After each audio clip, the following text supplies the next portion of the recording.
आम्हाला राजकारणापेक्षा राज ठाकरे आवडतात, म्हणूनच आम्ही राजकारणामध्ये आहोत. अशा पद्धतीच्या अनेक ठिकाणी आपण कॉमेंट्स बघितले असतील. अनेक तरुणांच्या, अनेक युवांच्या तोंडातून हे शब्द आपणास ऐकावयास मिळतात. का बरं असं आहे, की राजकारणामध्ये इंटरेस्ट नाही, परंतु राज ठाकरे या माणसामध्ये इंटरेस्ट आहे आणि हा माणूस महाराष्ट्राच्या मुख्यमंत्रीपदावरती गेला पाहिजे. या माणसाच्या हातामध्ये राज्याची सत्ता आली पाहिजे, असं महाराष्ट्रातील तरुणांना मनोमनी वाटतं, पदोपदी वाटतं. या सर्व गोष्टीसाठी आपण विश्लेषण करण्यासाठी आज हा व्हिडिओ बनवतोय. मित्रांनो, महाराष्ट्र नवनिर्माण सेना संस्थापक अध्यक्ष राज ठाकरे महाराष्ट्राच्या राजकारणामधील असं पात्र, असं व्यक्तिमत्व ज्यांच्या शब्दावरती धार आहे तलवारीची, ज्यांच्या नेतृत्वामध्ये कस आहे हिंदू हृदय सम्राट बाळासाहेब ठाकरे यांच्या शैलीची, ज्यांच्या सभेला लाखोंचा जनसागर उसळतो आणि त्या सभेतून महाराष्ट्रासाठीचा, महाराष्ट्राच्या भविष्याचा आणि हिंदुत्वाच्या बुलंद आवाजांचा विचार घेऊन प्रत्येकजण आपापल्या घरी जात असतो. गुढीपाडव्याचा दसरा मेळावा, गुढीपाडव्याचा मेळावा असो अथवा अनेक ठिकाणी महाराष्ट्रामध्ये 1 मे असो किंवा सर्वत्र होणाऱ्या मनसे प्रमुखांच्या सभा या महाराष्ट्राला एक विचार देत असतात. खरं तर राज ठाकरे महाराष्ट्रातील विस्थापित घरातील तरुणांना पडलेले एक सोनेरी स्वप्न म्हणजेच राज ठाकरे. ज्या तरुणांना वाटतं की मला राजकारणामध्ये यायचं आहे, मला समाजकारणामध्ये यायचं आहे, या महाराष्ट्रातील मातीसाठी काहीतरी करायचं आहे, त्याच्यासाठी सर्वोत्तम प्लॅटफॉर्म उपलब्ध असलेला, सर्वोत्तम संधी उपलब्ध असलेला पक्ष म्हणजे महाराष्ट्र नवनिर्माण सेना. कारण राज ठाकरे यांनी पहिल्याच दिवशी सांगितलं होतं की होय, मी या महाराष्ट्राला अर्पण करीत आहे, होय मी सांगतो की मी महाराष्ट्राचा, महाराष्ट्र माझा. त्याच महाराष्ट्रातील तरुणांनी विश्वास ठेवला आणि विस्थापित तरुणांना राज ठाकरे आणि महाराष्ट्र नवनिर्माण सेनेनं संधी दिली. कुणी नोकरदाराचा मुलगा आहे, कुणी शिक्षकाचा मुलगा आहे, कुणी कामगाराचा मुलगा आहे, कुणी शेतकऱ्याचा मुलगा आहे, कुणी सर्वसामान्य व्यापाराचा मुलगा आहे. ह्या प्रत्येकाला महाराष्ट्र नवनिर्माण सेनेनं संघटनेमध्ये संधी दिली आणि म्हणूनच राज ठाकरे आवडतात. राज ठाकरे इतर राजकारण्यांपेक्षा वेगळे आहेत. राज ठाकरे हे फक्त आणि फक्त राजकारण हे राजकारणासारखं करत नाहीत, कदापि त्यांना ते आवडत नाही. राज ठाकरे एक सर्वोत्तम माणूस, सर्वोत्तम कलाकार, सर्वोत्तम व्यक्ती आणि सर्वोत्तम असं जन्माला आलेले एक व्यक्तिमत्व म्हणून महाराष्ट्राला आवडतात. ते कधीच राजकारणामध्ये चिखल करत बसत नाहीत. राजकारणाच्या वेळेस राजकारण, परंतु सलग पुढची 5 वर्ष महाराष्ट्राचा विचार करणारा नेता म्हणून राज ठाकरे यांच्याकडे पाहिलं जातं. ज्यावेळेस राज ठाकरे सभेला येतात, सभेला आल्यानंतर राज ठाकरे जणू काही एक ढाण्या वाघच येतोय अशा पद्धतीची परिस्थिती त्या ठिकाणच्या सर्व प्रेक्षकांना दिसून येते.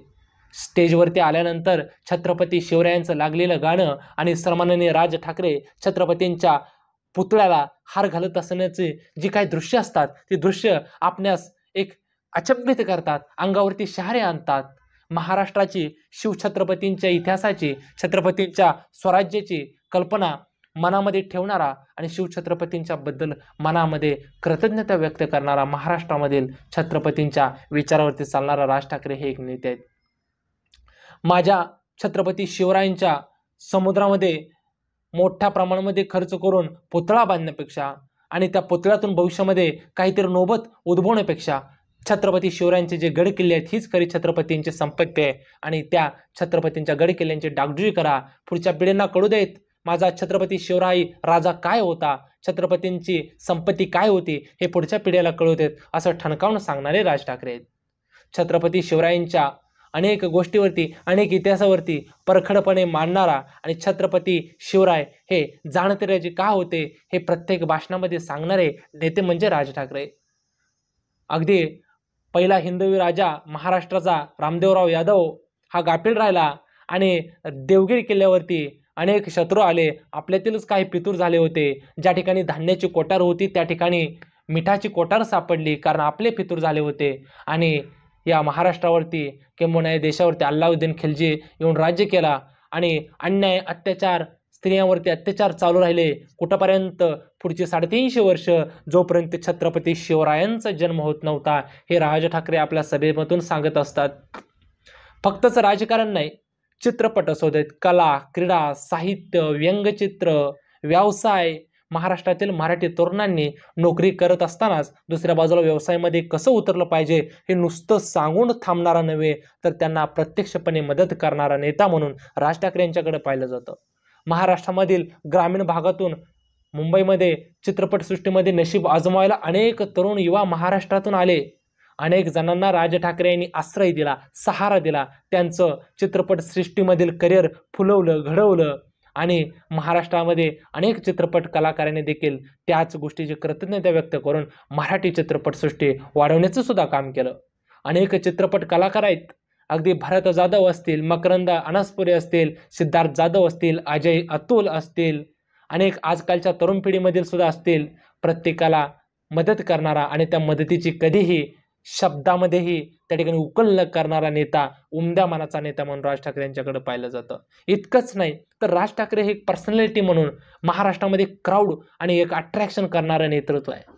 राज ठाकरे यांची देहबोली, राज ठाकरे यांचे त्या ठिकाणचे पोशाख असेल, राज ठाकरे यांची चालण्याची पद्धत असेल, राज ठाकरे यांच्या डोळ्यामधील जो धारदारपणा आहे, डोळ्यात डोळं घालून बोलण्याची भाषा आहे, राज ठाकरे यांच्या मध्ये जे धाडस आहे, ते धाडस, ते नेतृत्वशैली, ती लिडरशिप, ती क्रेज ही महाराष्ट्रामध्ये मला वाटतं अत्यंत कमी नेत्यांना मिळाली आणि त्याच्यामध्ये एक राज ठाकरे आहेत. आणि म्हणून राज ठाकरेंचे व्यक्तिमत्व, महाराष्ट्राबद्दलची आवड, शिवछत्रपतींचा त्या ठिकाणी असलेला आशीर्वाद, छत्रपतींच्या विचारावरती चालण्याची पद्धत आणि महाराष्ट्रातील विस्थापित तरुणांना सोबत घेऊन चालण्याची तयारी आणि महाराष्ट्राबद्दल असलेलं प्रेम, मराठी भाषेबद्दल असलेलं प्रेम. राजसाहेब ठाकरे यांनी एकदा सभेमध्ये सांगितलं होतं, 50शीची उमर गाठली, अभिवादन मज करू नका, मीच विनविते हात जोडून वाट वाकडे धरू नका. हे 50 वर्ष देशाला स्वातंत्र्य पूर्ण झाल्यानंतर आपल्या कुसुमाग्रजांनी लिहिलेली ही कविता आहे, ती राजसाहेबांनी सभेमध्ये वाचून दाखवली आणि त्या ठिकाणी एक वेगळाच त्या ठिकाणी सल्ला दिला. अगदी कवी, लेखक, साहित्य, कला, क्रीडा, व्यावसायिक, मराठी तरुण, मराठी भाषिक, मराठी चित्रपट, सर्व गोष्टीवरती मदत करणारा, सर्व गोष्टीवरती परखडपणे बोलणारा महाराष्ट्रामध्ये राज ठाकरे हे अत्यंत कमी नेत्यामध्ये एक आहेत. आणि म्हणून राजकारण, सद्यस्थितीला राजकारण हे बिना पैशावाल्यांचा खेळ नाही असं म्हणतात. अशा खेळामध्ये सुद्धा राज ठाकरे बिना पैशावाल्यांच्या पोरांना घेऊन सुद्धा हा खेळ करू इच्छित आहेत, हा खेळ खेळू इच्छित आहेत. आणि ह्या खेळाला खऱ्या अर्थानं तरुणांची, महाराष्ट्रामधील युवकांची साथ मिळणं अवस्थित आहे, गरजेचं आहे.